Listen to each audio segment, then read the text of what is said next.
Good morning, students. Today I am teaching you elementary knowledge of fate of three germ layers. Students, this topic, elementary knowledge of fate of three germ layers, is included in paper 2nd Developmental Biology of BSc Part 1st.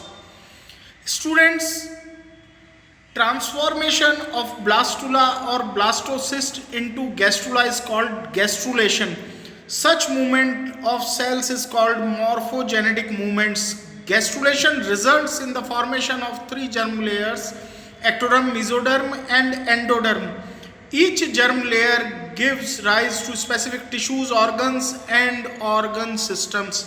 So, students, this topic is very important to understand the development of various tissues, organs, and organ systems. All tissues, organs, and organ systems are developed by three primary germ layers: ectoderm, mesoderm, and endoderm. A germ layer is a primary layer of cells that forms during embryonic development. The three germ layers in vertebrates are particularly pronounced. However, all eumetazoans, those animals more complex than the sponge, produce two or three primary germ layers. Some animals like cnidarians produce two germ layers, the ectoderm and endoderm, making them diploblastic. Other animals such as chordates produce a third layer, the mesoderm, between these two layers, making them triploblastic.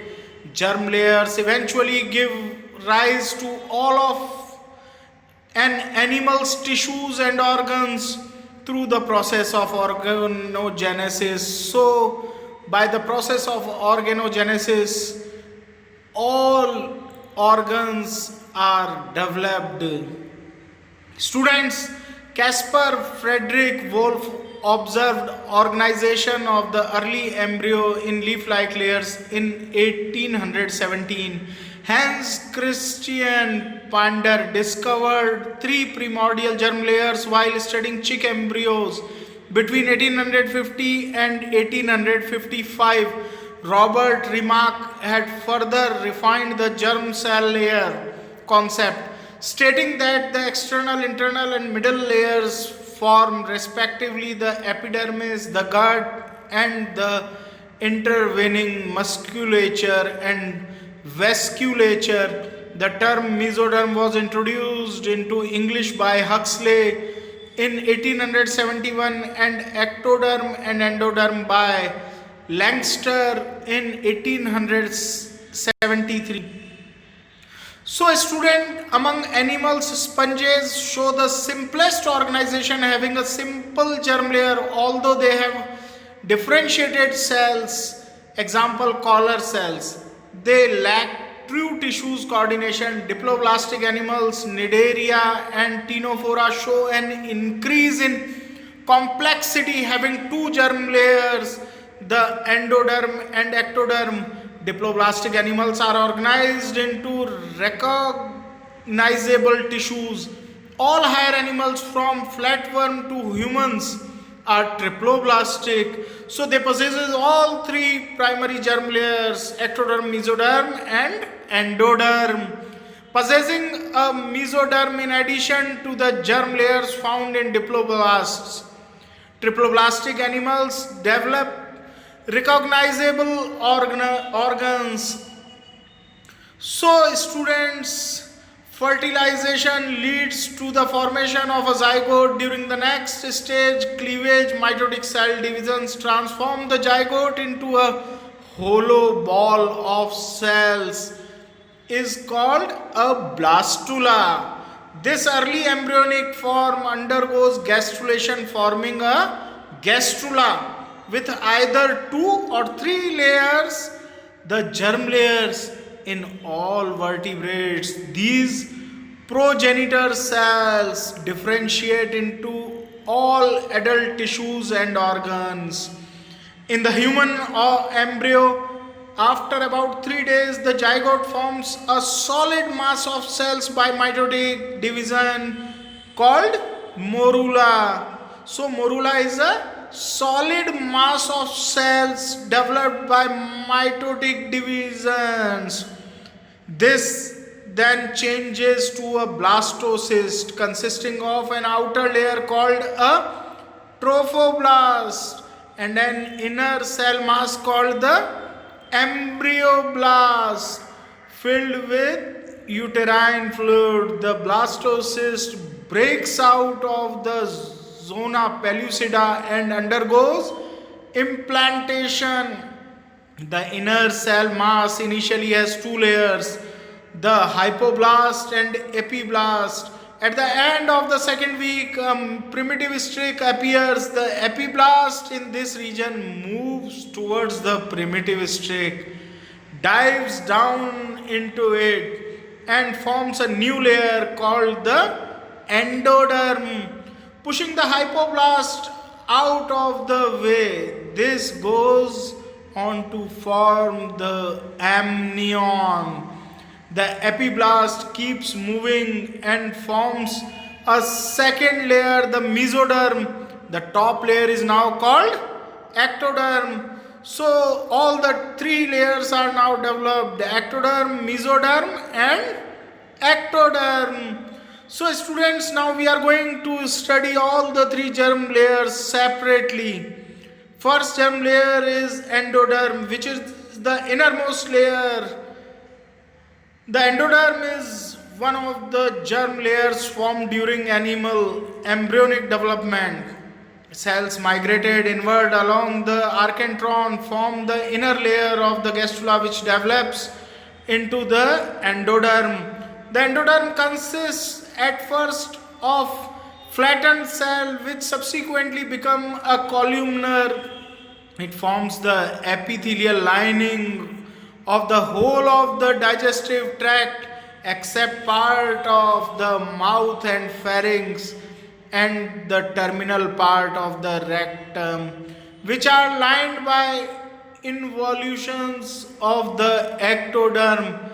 It also forms the lining cells of all the glands which open into the digestive tract, including those of the liver and pancreas, the epithelium of the auditory tube and tympanic cavity, the trachea, bronchi and alveoli of the lungs, the bladder and part of the urethra, and the follicle lining of the thyroid gland and thymus. The endoderm forms the pharynx, the esophagus, the stomach, the small intestine, the colon, the liver, the pancreas, the bladder, the epithelial parts of the trachea and bronchi, the lungs, the thyroid and the parathyroid.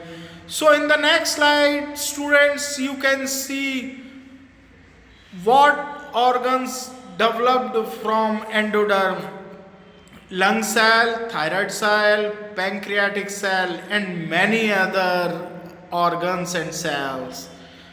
So in mesoderm, the mesoderm germ layer forms in the embryos of triploblastic animals during gastrulation. Some of the cells migrating inward contribute to the mesoderm, an additional layer between the endoderm and the ectoderm.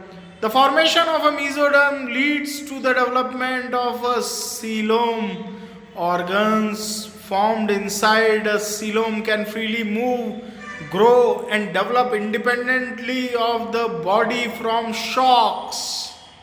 So students, the mesoderm has several components which develop into tissues: intermediate mesoderm, paraxial mesoderm, lateral plate mesoderm and chorda mesoderm. The chorda mesoderm develops into the notochord. The intermediate mesoderm develops into kidney and gonads. The paraxial mesoderm develops into cartilage, skeletal muscle and dermis. The lateral plate mesoderm develops into the circulatory system, including the heart and spleen, the wall of the gut and wall of the human body. Through cell signaling, cascades and interactions with the ectodermal and endodermal cells, the mesodermal cells begin the process of differentiation. The mesoderm forms muscle, smooth and striated bone, cartilage, connective tissue, adipose tissue, circulatory system, lymphatic system, dermis, dentine of teeth, genito-urinary system, serous membranes, spleen and notochord.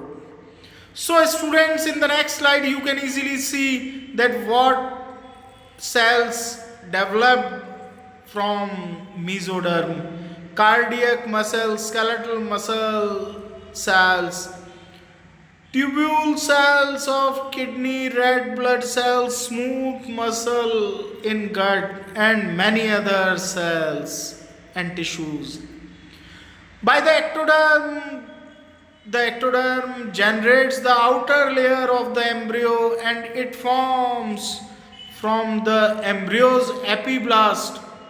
The ectoderm develops into the surface ectoderm, neural crest and the neural tube.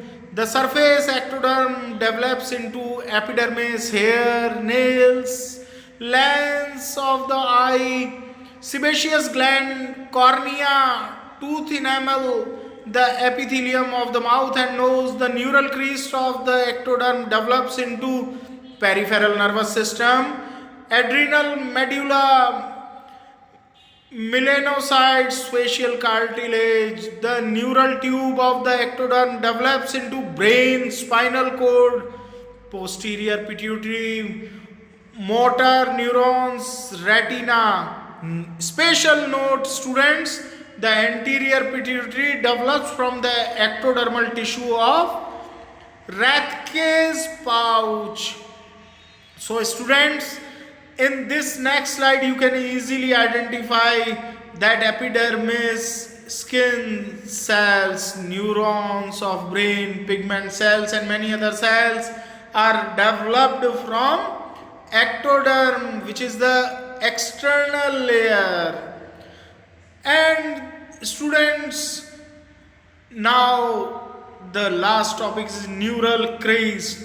Because of its great importance, the neural crest is sometimes considered a fourth germ layer. It is however derived from ectoderm, which has already been studied in the previous slide. So students, thanks for your listening and thanks for your patience during listening.